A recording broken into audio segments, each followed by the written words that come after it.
Olá pessoal, tudo bem? Nós vamos trazer um tema bem pertinente no dia de hoje, que é cultivando o espírito de um casamento. Como é que nós podemos ter realmente um casamento abençoado, um casamento com um só coração, um casamento com paz, com unidade?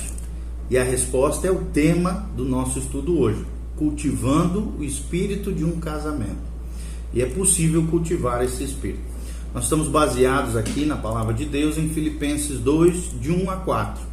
A Bíblia diz: se há, pois, alguma exortação em Cristo, alguma consolação de amor, alguma comunhão do Espírito, se há entranhados afetos e misericórdias, completai a minha alegria, de modo que penseis a mesma coisa, tenhais o mesmo amor, sejais unidos de alma, tendo o mesmo sentimento.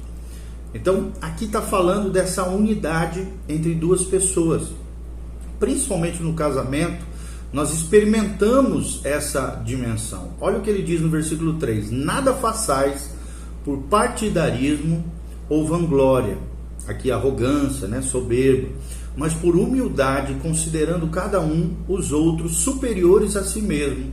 Não tenha cada um em vista o que é propriamente seu, senão também cada qual aquilo que é de outro.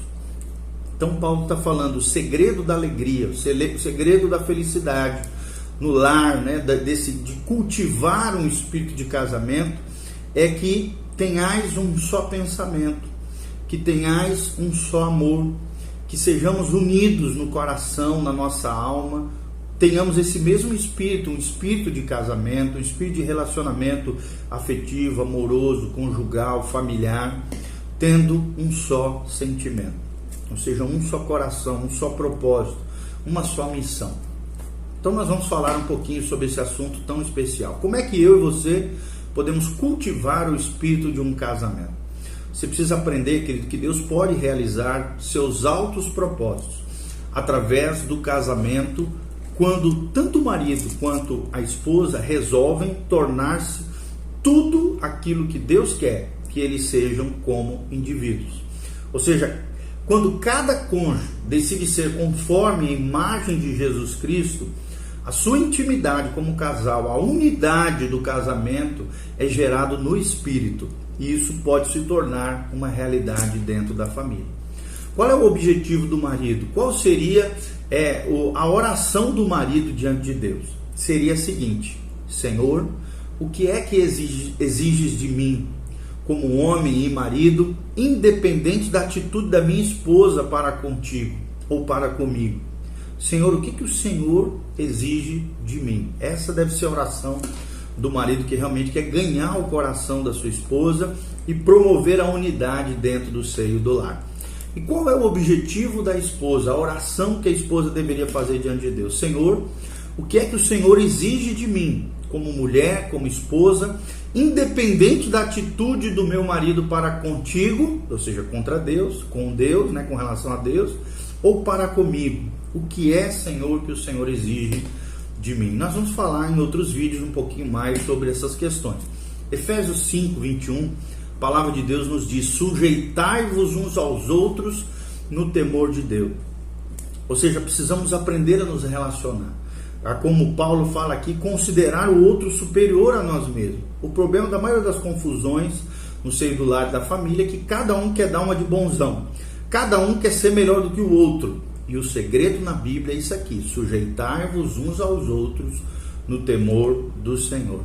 Ou o versículo 4 aqui de Colossenses 2: não tenha cada um em vista aquilo que é propriamente seu, senão também cada qual que é dos outros. Nada façais por vanglória ou partidarismo, mas por humildade, considerando cada um os outros superiores a si mesmo.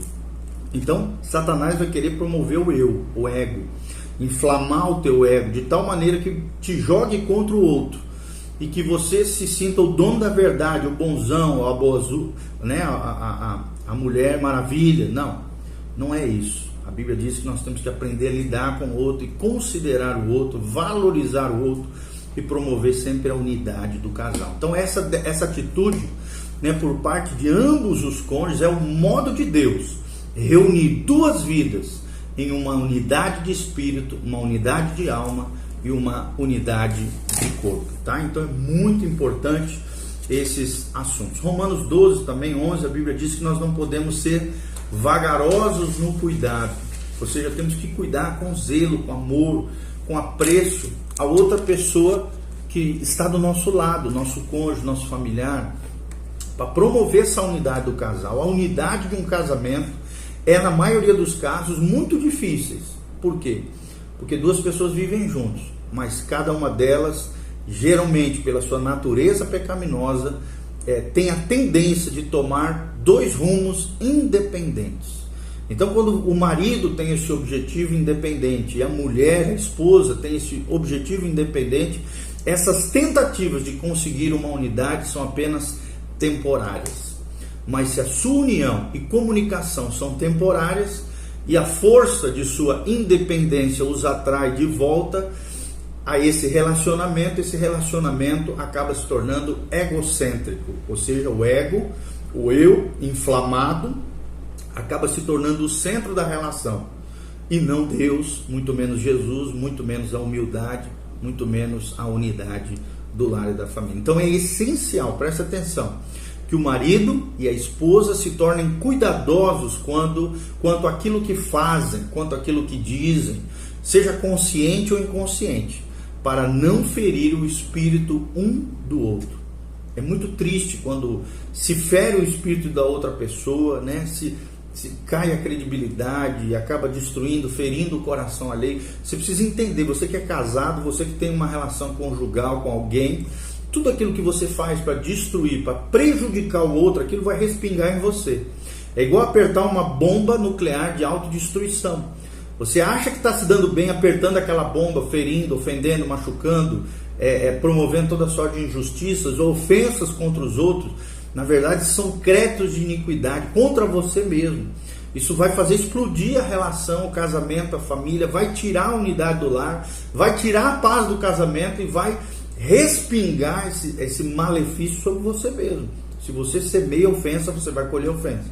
Se você semeia desonra, você vai colher desonra. Se você semeia ferida, você vai colher uma mulher ferida, um homem ferido, alguém arrebentado do seu lado, e isso vai gerar infelicidade. Então, nós não podemos fazer isso. Temos que ser cuidadosos quanto àquilo que dizemos e fazemos, seja de maneira consciente ou inconsciente, para não ferir o espírito, o coração, a alma do outro. Então, cada cônjuge deve estar preparado para se corrigir naqueles pontos em que ele ou ela ofende o seu companheiro. Então, é necessário reconhecer erro, reconhecer falhas, assumir a responsabilidade, assumir uma atitude e essa responsabilidade adequadas em relação a essa situação em que você ofendeu o outro ou feriu a outra pessoa. É necessário pedir perdão, é necessário pedir a graça de Deus, a sabedoria ao falar com outra pessoa. E os alvos e objetivos imediatos para se cultivar essa unidade dentro do casal estão contidos no seguinte versículo, presta atenção. É o que nós lemos em Filipenses 2:2, parte B.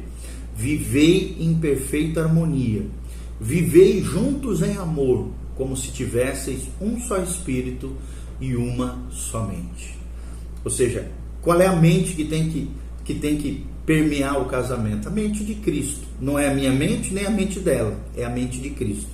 A Bíblia diz lá em 1 Coríntios, capítulo 2, nós temos a mente de Cristo.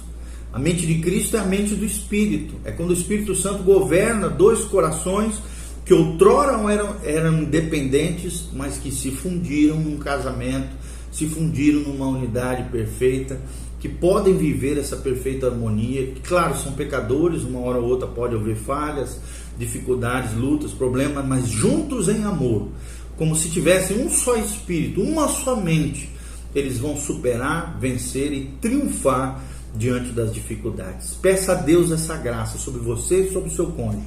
Peça a Deus essa graça sobre a sua família. Viva em perfeita harmonia. Como diz lá Romanos 12, no que depender de vós, tende paz com todos os homens.